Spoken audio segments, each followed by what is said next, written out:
तो आदाब, नमस्कार, गुड इवनिंग, सत श्री अकाल। एक बार फिर आप तमाम लोगों का स्वागत है क्राइम तक की कहानी के इस एपिसोड में। उम्मीद है पूरी फैमिली अच्छी होगी। आज की कहानी आपको सुनाऊं उससे पहले एक अच्छी खबर। लगातार आप लोग मेल करके और तमाम जरिए से पूछ रहे थे कि कतर से उनीबा और शरीक का क्या हुआ। तो एक अच्छी खबर कल ही पता चली। केपीएस मल्होत्रा और जो उनीबा की माँ हैं कौसर, उन्होंने मैसेज भेजा था और खबर ये है कि आज रात उनीबा और शरीक दोहा इंटरनेशनल एयरपोर्ट से चलेंगे। उनकी फ़्लाइट है और मुंबई 2:30 बजे लैंड करेंगे। तो मतलब 15 तारीख की यह रात हो जाएगी।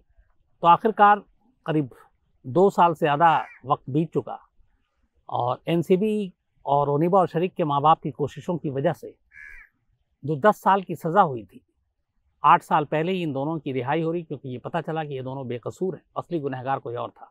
तो रात 2:30 बजे आज मुंबई में लैंड करेंगे और उसके बाद ये मुंबई पहुंचेंगे।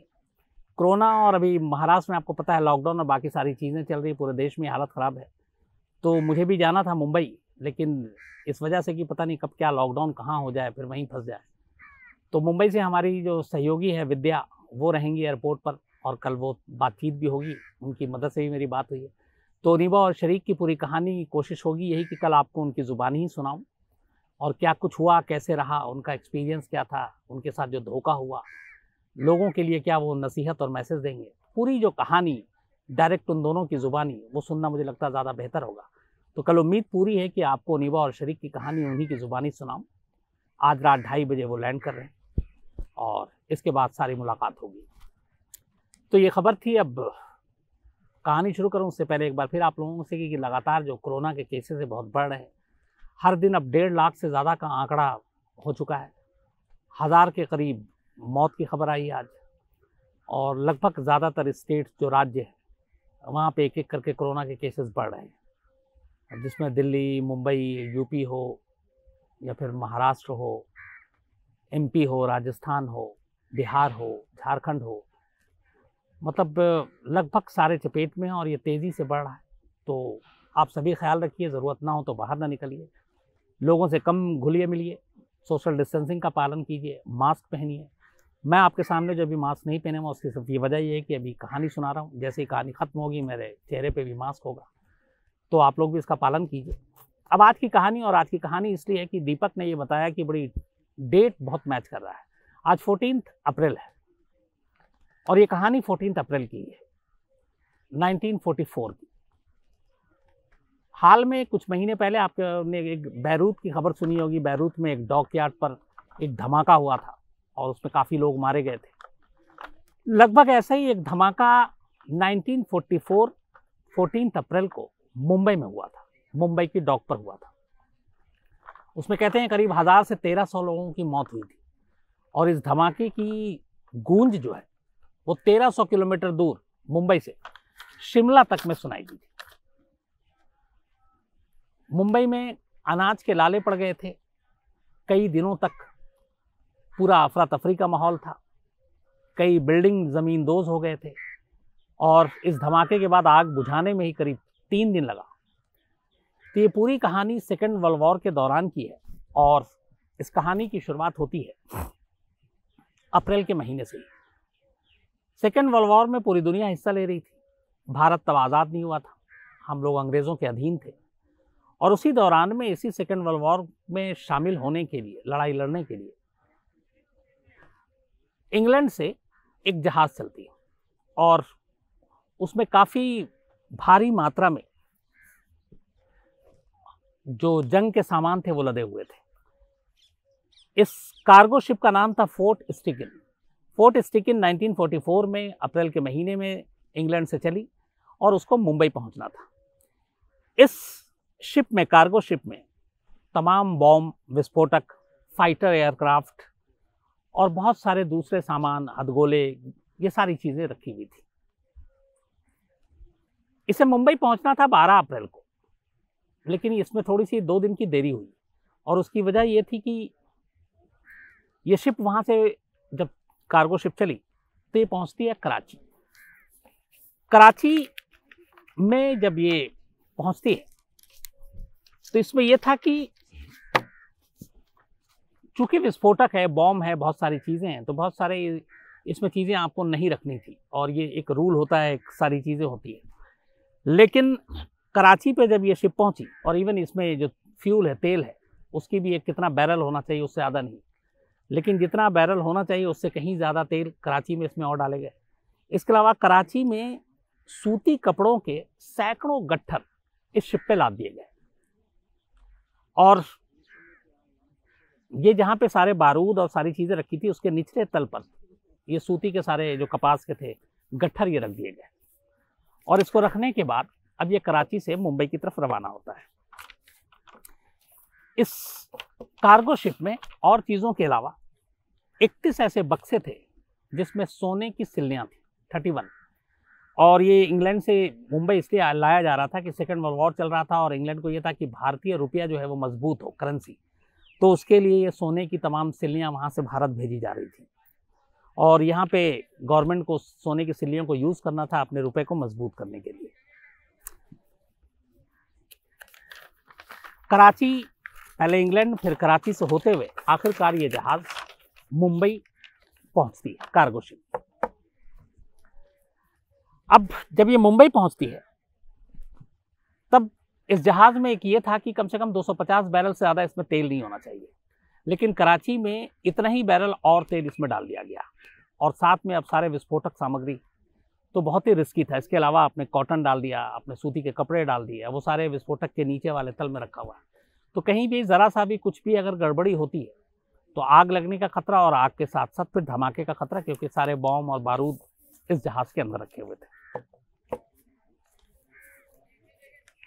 अब जब ये कराची से मुंबई जहाज़ पहुंचती है तब तक सब कुछ ठीक था, लेकिन मुंबई पहुंचते पहुंचते जहाज़ में इतना सारा सामान लदा हुआ था कि इसका ऑयल लीक कर जाता है, और ऑयल लीक जब करता है तेल, तो वो जो कॉटन और सारे कपास और ये सारी चीज़ें रखी हुई थी उसमें धीरे धीरे ये ऑयल पहुंच जाता है। अब किसी को इस बारे में कोई जानकारी नहीं थी। अच्छा, उस वक्त एक रूल था, एक कानून था जो भी इस तरह की जहाज़ों में, वो ये था कि अगर कोई जहाज़ जिसमें विस्फोटक है वो चलता है तो डॉक यार्ड के करीब वो नहीं रुक सकता है, क्योंकि उसमें कुछ भी हो सकता था, तो थोड़ी दूरी पे आप उसको रोकेंगे। लेकिन वर्ल्ड वॉर चल रहा था और हर तरफ जंग का माहौल था, तो उसमें ये सारे बहुत सारे नियम, रूल, कानून, ये सब ऐसे ही धरे के धरे रह गए थे।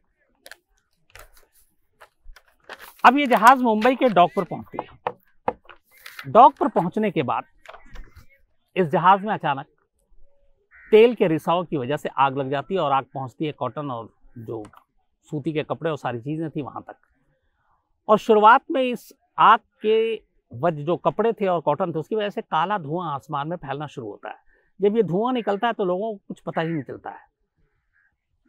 फायर ब्रिगेड को एक फ़ोन किया जाता है, लेकिन फायर ब्रिगेड की उस वक्त जो दफ्तर था वहाँ का फ़ोन ख़राब था, तो फ़ोन की घंटी बजी ही नहीं, उन्हें पता ही नहीं चला।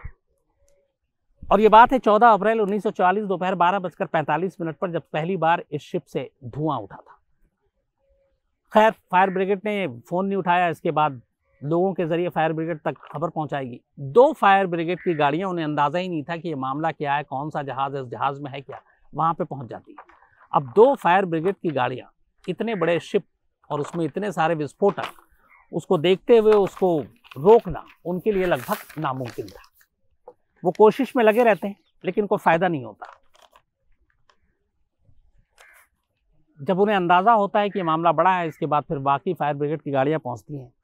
करीब 9000 टन यानी कि 49,000 बाल्टियाँ, 49,000 बाल्टी पानी जो है इस शिप पे डाला जाता है जहाँ से धुआं उठ रहा है। लेकिन उस धुएं के चक्कर में एक चीज़ ये थी कि जब काला काला धुआं उठ रहा है, ये पता नहीं चल रहा था कि असल में आग लगी कहाँ है। तो उस सही जगह से अनजान और बस पानी डाले जा रहे हैं, उससे कोई फ़ायदा हो नहीं रहा। और इसी दौरान शाम 4:06 पर इस जहाज़ में पहला धमाका होता है।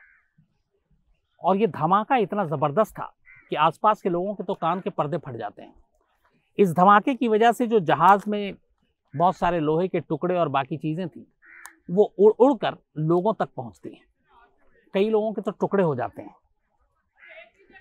बिल्कुल एक मिसाइल की तरह धमाके के बाद इस जहाज़ से एक एक कर बम और बाकी जो सारी चीज़ें थी वो उड़ उड़ कर बाहर आती हैं। कई बिल्डिंग जमींदोज हो जाती है और दूर दूर तक आग के शोले ऑफिस में, घरों में, अपार्टमेंट्स में पहुंचने शुरू हो जाते हैं। जो लोग डॉग के नज़दीक थे उनमें से कोई नहीं बचता, सारे मारे जाते हैं। अब इसके बाद थोड़ा सा वक्त बीतता है, 4:06 पर यह पहला धमाका हुआ था।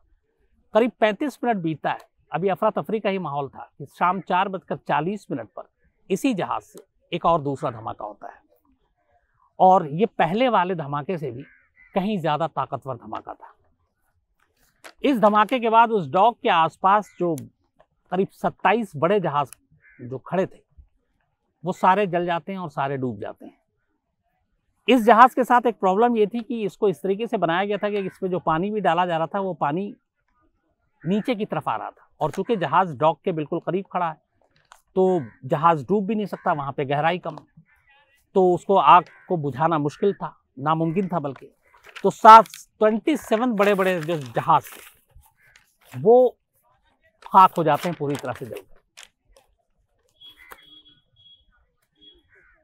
इस जहाज से जो धमाका हुआ उसके बाद जो मिसाइल की तरह इसमें रखे हुए बारूद, बम और बाकी चीजें जो उड़ी वो आसपास के दूर दूर तक के इलाकों को उन्होंने प्रभावित किया और उससे कई लोग जो बहुत दूर थे उन तक की जान चली गई।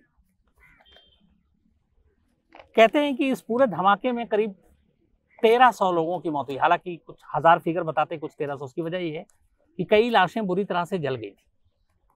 जो जहाज में जो लोग उतर कर डॉक से दूर चले गए थे वो तो बच गए, लेकिन जो जहाज पे ही थे या फिर डॉक पर आ गए थे उन तमाम लोगों की जानें चली गई थी। इस हादसे के बाद 3 दिनों तक पूरी ताकत लगा दी गई जहाज की आग को बुझाने में और तीसरे दिन जाकर यह कामयाबी मिली और तब उस आग पर काबू पाया गया। मुंबई के सीएसटी स्टेशन और आसपास के इलाकों में लोगों का जमावड़ा हो गया था क्योंकि आसपास के तमाम इलाकों को खाली करा दिया गया और ये सब उसी स्टेशन और उसी के आसपास बस अड्डे और वहां पे लगभग ये लोग रह रहे थे। इस पूरे धमाके में कहते हैं कि करीब 55,000 टन अनाज भी जलकर खराब हो गया, नुकसान हो गया था पूरा। 1.5 महीने तक पूरे मुंबई में राशन की सप्लाई बाधित रही इस आग की वजह से और वो जो पूरा अनाज का भंडार था वहीं आसपास में था वो सब कुछ जल गया, तो राशन की सख्त कमी आ गई। लोग सेंट्रल इंडिया रेलवे स्टेशन के पास, बस स्टेशन के पास हजारों की भीड़ वहां दिन रात रहने लगी क्योंकि उनके आशियाने जल गए, उनके आसपास के ठिकाने जल गए और उस वक्त ऐसी अफरा तफरी मची थी कि लोग बस ट्रेन जो भी मिलना था उसको पकड़कर भागना चाहते थे, लेकिन कुछ स्टेशन पे ट्रेन सर्विस रोक दी गई, बस रोक दी गई। तो ये सारी चीजें ऐसी खतरनाक थी कि मुंबई में अगले कुछ दिनों तक का जो मंजर था वो बेहद खौफनाक था। इसी धमाके से जुड़ी हुई खबर ये भी आई कि जब ये 14 अप्रैल 1944 को शाम 4:40 पे जो दूसरा धमाका हुआ था, कहते हैं कि उसकी गूंज 1300 किलोमीटर दूर शिमला तक में लोगों ने सुनी थी। एक और भी चीज थी कि इस धमाके के बाद आसमान में काला पानी वहां से, मतलब बारिश जिसका रंग काला, और सोने की बारिश हुई थी क्योंकि इसके अंदर 31 बॉक्स में सोने की सिल्लियां थी और धमाका हुआ भयानक तेज, तो वो सोने की सिल्लियां भी उड़कर दूर दूर तक जाकर गिरी थी। बाकी जो सामान थे वो भी इधर उधर बहुत दूर तक उड़कर गिरे थे, लेकिन उस वक्त खौफ ऐसा था कि जो चोर उचक्के थे, सड़क पर सामान है लेकिन कोई डर से छू नहीं रहा था कि पता नहीं कि इसको छुएं तो इसमें भी धमाका ना हो जाए। हालांकि बहुत सारे लोगों के हाथ में सोना भी लगा, सोने की सिल्लियां भी लगी, बहुत सारे लोग लेकर गायब भी हो गए, लेकिन फिर भी दहशत ऐसी थी कि बहुत सामान कई दिनों तक सड़क पे यूं ही बिखरा पड़ा रहा और किसी ने हाथ भी नहीं लगाया। तो करीब 44, 56 और 20, 76, 77 साल हो गए इस हादसे को। आज ही के दिन 14 अप्रैल 1944 मुंबई के डॉक पे जो सीएसटी स्टेशन के करीब था, ये जहाज में एक हादसा हुआ था जो एक तरह से जंगी सामान लेकर आ रहा था। तो आज 14 अप्रैल था, मुझे लगा कि मौका सही है और ऐसे हादसे के बारे में शायद हम में से बहुत सारे लोग जानते भी नहीं कि ऐसा कोई धमाका मुंबई में हुआ। उसके बाद तो बहुत सारे 90s में टेररिज्म और भी धमाके हुए, सीरियल ब्लास्ट हुए, ट्रेन में ब्लास्ट हुए, लेकिन ये वो धमाका था जो एक हादसा था और इस हादसे के जिम्मेदार इंसानी थे क्योंकि जिस तरीके का इसमें सामान रखा हुआ था और जिस तरीके से जितना इसमें तेल होना चाहिए था, जिस तरीके से इसमें कॉटन और सूती कपड़े और ये सारी चीज़ें कि बंडल नहीं होने चाहिए थे, लापरवाही से रखे गए और उसका अंजाम ये हुआ कि शायद हिंदुस्तान के इतिहास में किसी जहाज़ में होने वाला ये अब तक का सबसे बड़ा और भयानक हादसा था, जिसमें 1000 से 1300 लोगों की मौत हुई और कई दिनों तक मुंबई ठहरी सी और रुकी सी रही। तो आज कहानी में इतना ही। कल आपसे फिर मुलाकात होगी रात 9 बजे किसी नई कहानी के साथ। तब तक अपना ख्याल रखिएगा, कोरोना में अपना ख्याल रखिएगा। Thank you very much.